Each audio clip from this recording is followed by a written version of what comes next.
Breaking news చూస్తున్నారు. అహ్మదాబాద్లో రీసెంట్గా air India flight crash land అయింది. అయితే ఈ ప్రమాదంలో ఏకంగా 241 మంది ప్రయాణికులు చనిపోయారు. అదేవిధంగా ఆ ఫ్లైట్ ఒక మెడికల్ కాలేజ్ దగ్గర క్రాష్ ల్యాండ్ అయినందుకు అక్కడే ఉన్న చాలామంది ట్రైనీ డాక్టర్స్ అదేవిధంగా స్టూడెంట్స్ కూడా చనిపోవడం జరిగింది. ఇప్పటికే 275 మంది వరకు చనిపోయారనే సమాచారం అందుతుంది. ఇక చాలామంది కూడా గాయపడ్డారు. ప్రజెంట్ గాయపడిన వారిని కూడా హాస్పిటల్కి తరలించారు. వాళ్లకు ట్రీట్మెంట్ కూడా అందిస్తున్నారు. అయితే ఈ ప్రమాదంలో కుట్ర కోణం ఉందా అనే ఒక క్వశ్చన్ రైజ్ అవుతుంది. ప్రజెంట్ ఏదైతే అహ్మదాబాద్లో ఈ ఫ్లైట్ క్రాష్ ల్యాండ్ అయిందో ఆ ప్రమాదం వెనుక ఏదైనా కుట్ర కోణం ఉందా అనే క్వశ్చన్ రైజ్ అవుతుంది. అయితే విమాన ప్రమాదం వెనుక టర్కీ హస్తం ఉందా అనే కూడా క్వశ్చన్ రైజ్ అవుతుంది. Air India Boeing 7878 dream liner విమానం అయితే ఈ విమానం ప్రమాదానికి గురైంది. అయితే ఈ ప్రమాదం వెనుక టర్కీ హస్తం ఉందంటూ కూడా జోరుగా ప్రచారం కొనసాగుతుంది. ఎందుకంటే టర్కీలోనే ఎయిర్ ఇండియా విమానాలకు సంబంధించి కూడా మెయింటెనెన్స్ అనేది కంప్లీట్గా టర్కీకి సంబంధించిన ఒక సంస్థ చూసుకుంటుంది. అయితే మెయింటెనెన్స్లో కొన్నేళ్లుగా టర్కీ సేవలు అందిస్తూ వస్తుంది. ముఖ్యంగా ఎయిర్ ఇండియా ఫ్లైట్స్కి కూడా కంప్లీట్ మెయింటెనెన్స్కి సంబంధించి కూడా టర్కీ చూసుకుంటూ వస్తుంది. అయితే విమానంలో మెయింటెనెన్స్ సరిగ్గా నిర్వహించకపోవడం వల్లే ఈ ప్రమాదం జరిగి ఉంటుందంటూ కూడా కొంతమంది ఆరోపణలు చేస్తున్నారు. అదేవిధంగా రామ్దేవ్ బాబా కూడా కొన్ని ఆరోపణలు చేయాల్సి వచ్చింది. అందువల్లే ఆయన చెప్పిన మాటలను బట్టి చూస్తుంటే ఏవైతే మెయింటెనెన్స్కి బట్టి టర్కీ సంస్థ మెయింటెనెన్స్ సరిగ్గా చేయలేదు కాబట్టే ఈ ప్రమాదం జరిగి ఉంది అంటూ కూడా చాలామంది చెప్తున్నారు. అదేవిధంగా రామ్దేవ్ బాబా కూడా చెప్పడం జరిగింది. అందువల్లే ఇంజన్ పాడైపోయి కూలిపోయిందంటూ కూడా సోషల్ మీడియాలో నెటిజన్స్ కూడా అనుమానాలు వ్యక్తపరుస్తున్నారు. దీంతో ప్రజెంట్ ఈ ప్రమాదం వెనుక టర్కీ హస్తం ఉందా లేదా అనే క్వశ్చన్ కూడా రైజ్ అవుతుంది. సో ప్రజెంట్ ఇదే అంశానికి సంబంధించిన పూర్తి డీటెయిల్స్ అందించడానికి మా ప్రతినిధి మా కలీగ్ రామ్దాస్ జాయిన్ అవుతున్నారు. ఎస్ రామ్దాస్, అహ్మదాబాద్లో air India flight crash land అయింది అండ్ అందులో 241 మంది ప్రాణాలు కోల్పోయారు అండ్ ప్రజెంట్ చాలామంది కూడా ట్రీట్మెంట్ తీసుకుంటున్నారు. అయితే ఇప్పుడు కొత్తగా ఈ ప్రమాదం వెనుక టర్కీ హస్తం ఉందా అనే క్వశ్చన్ రైజ్ అవుతుంది. సో ఏంటి నిజంగానే టర్కీ హస్తం ఉందా? సో దీనికి సంబంధించిన అప్డేట్స్ ఏంటి రామ్దాస్? విమాన ప్రమాదానికి సంబంధించి అనేక అనుమానాలు అయితే తలెత్తున్న వేళ ఇప్పుడు ఈ బాబా రామ్దేవ్ కొత్త సందేహాన్ని అయితే ఆయన వ్యక్తం చేస్తున్నారు. అంటే మనకు తెలిసిందే, గతంలో మనం ఇండియా పాక్ ఆపరేషన్ సింధూర్ సమయంలో మనం మీకు గుర్తే ఉంటుంది, సెలెబీ అనే సంస్థకు సంబంధించినటువంటి కాంట్రాక్ట్ రద్దు చేసుకున్నాం. అది టర్కీ సంస్థ. అప్పుడు సెలెబీ అనేది వాస్తవానికి ఎయిర్పోర్ట్లలో ఇది టర్కీ సంస్థ గ్రౌండ్ హ్యాండ్లింగ్ కన్సెషన్ అనే మెయింటెనెన్స్ సంబంధించి మన ముంబై అలాగే అహ్మదాబాద్ ఎయిర్పోర్ట్లకు సంబంధించి ఏదైతే ఈ థర్డ్ పార్టీ ఉందో సెలెబీ, దాంతో మనం కాంట్రాక్ట్ ఉండింది. బట్ అది రద్దు చేసుకున్నాం మనం.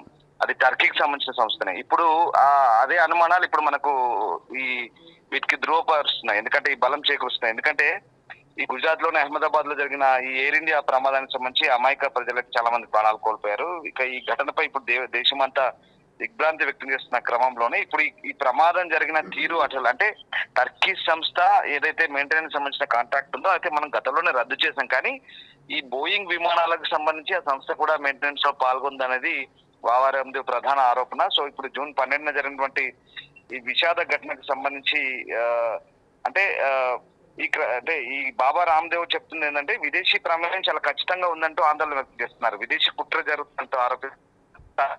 అంటే అహ్మదాబాద్ మనం చెందిన ఓ కంపెనీ అంటే ఏదైతే సెలెక్ట్ చూసుకుంటుంది క్రమం ప్రభుత్వం ఎప్పుడైతే ఏవియేషన్ విభాగంపై దృష్టి సారించి అది రద్దు చేసుకుంది. కానీ అంతకుముందే ఈ సంస్థలన్నీ కూడా దీనికి సంబంధించిన కుట్రలకు పాల్పడే అవకాశం లేకపోలేదు. వాళ్ళ కాంట్రాక్ట్ రద్దు చేసింది కాబట్టి మనకు తుర్కీ పాకిస్తాన్ కు పరోక్షంగా మద్దతు ఇస్తుంది. అది భారత్ కు వ్యతిరేకంగానే పనిచేస్తున్న పరిస్థితి. అయితే ఇప్పుడు తుర్కీ కనుక ఈ కుట్రలో భాగస్వాములు కాలేదనే విషయాన్ని మనం కొట్టిపారలేమంటూ ఆయన చెప్తున్నారు. ఖచ్చితంగా ఇలాంటి సున్నితమైన అంశాలు విదేశీ కంపెనీల జోక్యాన్ని భారతదేశం ఆపాలంటూ ఆయన డిమాండ్ చేస్తున్న పరిస్థితి కనబడుతుంది. అంటే మనం ఎప్పుడైతే ఈ ప్రధానంగా సెలెబీ కంపెనీ పైన డౌట్లు అనుమానాలు వ్యక్తం అవుతున్న పరిస్థితి కనబడుతోంది. అసలు ఈ విధ్వంసానికి కారణం ఎవరు అంటే ప్రధానంగా విదేశీ ప్రమేయం ఎందుకు ఉంది?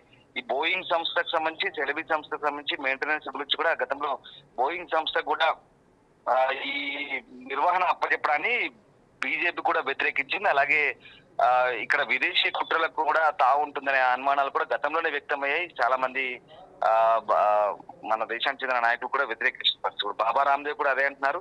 విమానయాన రంగంలో విదేశీ ప్రమేయం ఉండడం వల్లే ఈ కుట్ర జరుగుతుంది, ఇలాంటి కుట్రలు జరుగుతున్నాయంటూ ఆయన ఆరోపిస్తున్న పరిస్థితి కనబడుతుంది. సో మొత్తం మీద అయితే దీన్ని మెయింటెనెన్స్ అట్లాగే సర్వీస్ అండ్ మెయింటెనెన్స్ మంచి టర్కిష్ ఏజెన్సీ ఏదైతే ఉందో అది ఖచ్చితంగా బాధ్యత వహించాల్సిన అవసరం ఉందంటూ ఆయన అనుమానాలు చెప్తున్నారు. ఇది ప్రమాదవశాత్తు అయితే జరిగి ఉండదు, ఖచ్చితంగా ఏదో కుట్రకోణం అయితే దాగి ఉంది. గతంలో ఈ తుర్కీకి చెందిన ఏజెన్సీ వీటికి సంబంధించిన మెయింటెనెన్స్ సర్వీస్ చూసుకుంది కాబట్టి ఖచ్చితంగా మనం దీంట్లో లోతుగా దర్యాప్తు జరగాలి. దర్యాప్తు జరిగినప్పుడు ఈ కుట్ర కోణాలన్నీ బయటపడతాయి.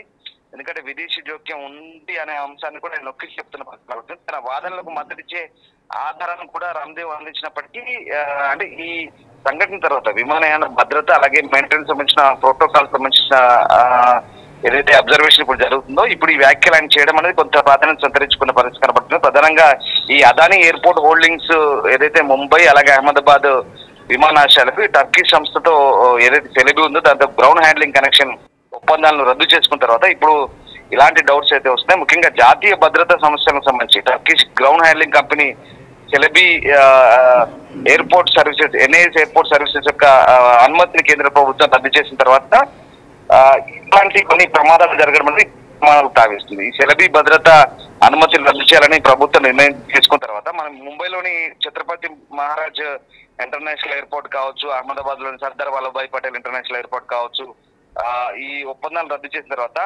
ఇక్కడ మనకు అన్ని గ్రౌండ్ హ్యాండ్లింగ్ సౌకర్యాలకు సంబంధించి వెంటనే అప్పగించాలని షెలబీని ఆదేశించినట్టుగా మన అధికారులు అయితే చెప్తున్నారు. కానీ ఇక్కడ పాకిస్తాన్ తుర్కీ మద్దతు ఇవ్వడం అలాగే ఉగ్రవాద శిబిరాలపై మన భారత్ దాడి చేసిన తర్వాత ఇట్లాంటి భౌగోళిక రాజకీయ పరిణామాలకు సంబంధించి ఈ నిర్వహణ కోసం టర్కిష్ టెక్నిక్ సంబంధించినటువంటి వైడ్ బాడీ విమానాల సంఖ్యను తగ్గించాలని ఎయిర్ ఇండియా కూడా అప్పటికే ఆలోచన తీసుకుంది. కానీ ఇక్కడ ఎయిర్ ఇండియా టీఓ కూడా అదే చెప్తున్నారు, క్యాంబెల్ విల్సన్. మేమైతే అంటే మన ఇక్కడ జాతీయ భావాలకు ఎలాంటి ఇబ్బంది కలగకుండా వాటిని మెయింటెనెన్స్ నిర్వహణ చేస్తున్నాం. ఇప్పటికే వాటిని సెలబీతో రద్దు చేస్తున్న ఒప్పందం. కానీ ఇక్కడ వీళ్ళు టెక్నికల్ ఆస్పెక్ట్స్ లో ఆలోచిస్తున్నారు. బ్లాక్ బాక్స్ అయితే దొరికింది, డివిఆర్ దొరికింది. ఇప్పుడు ఎన్టీఎస్బి American national transport security bureau ఎన్టీఎస్బి వచ్చారు, వాళ్ళు కూడా వచ్చారు. దీనికి సంబంధించిన డీకోడ్ చేస్తున్నారు బ్లాక్ బాక్స్ ని.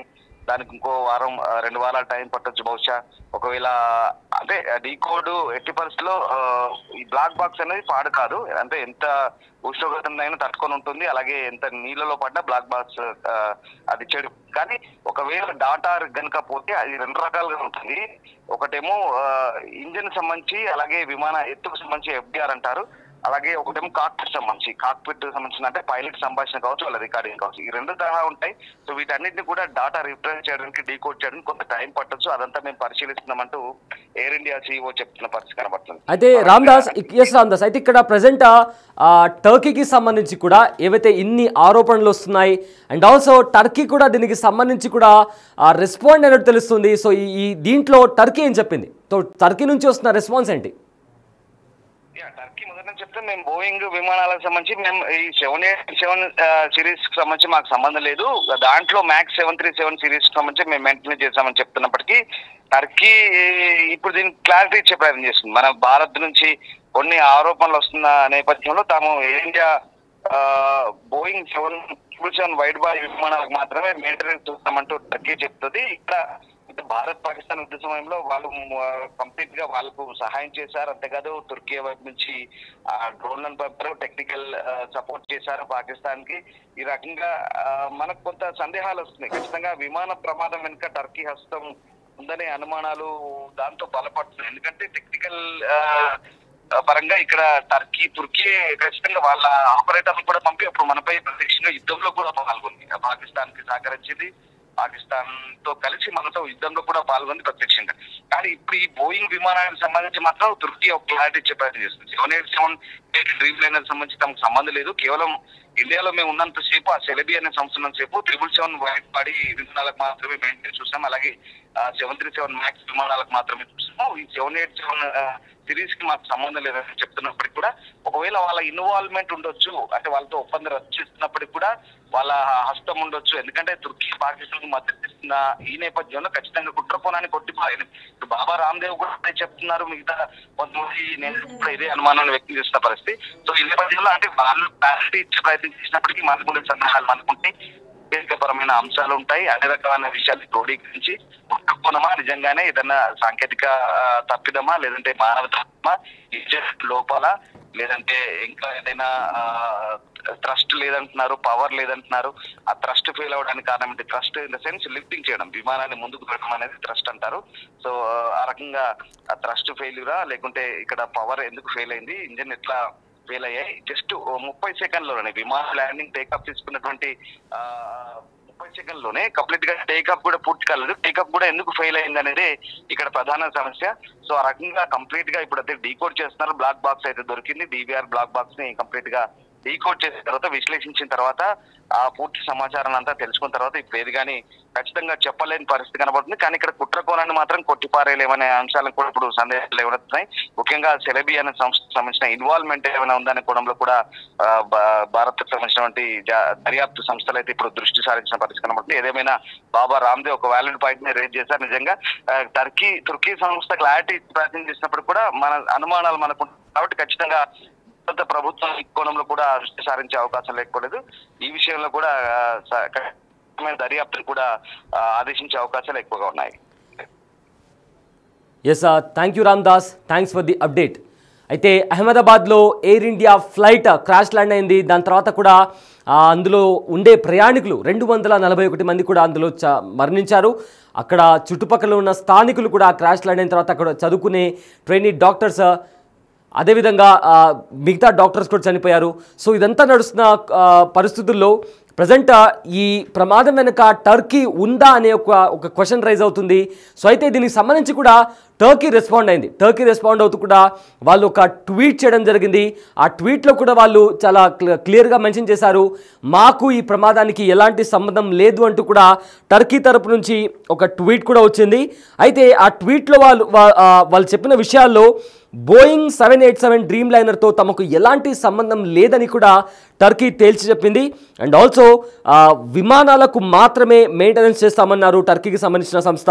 అందులో కూడా వాళ్ళు మెయింటెనెన్స్ చేసే ఫ్లైట్లలో కూడా 777 అంటే 777 వైట్ బాడీ అనే విమానాలకు మాత్రమే మేము మెయింటెనెన్స్ చేసే మా దేశానికి సంబంధించిన ఒక కంపెనీ మెయింటెనెన్స్ చేస్తుంది. అంతేకాని ఏదైతే 787 డ్రీమ్ లైనర్ ఉందో దానికి సంబంధించిన మెయింటెనెన్స్ టర్కీతో ఎలాంటి సంబంధం లేదు అంటూ కూడా ఒక క్లారిటీ ఇచ్చే ప్రయత్నం చేసింది.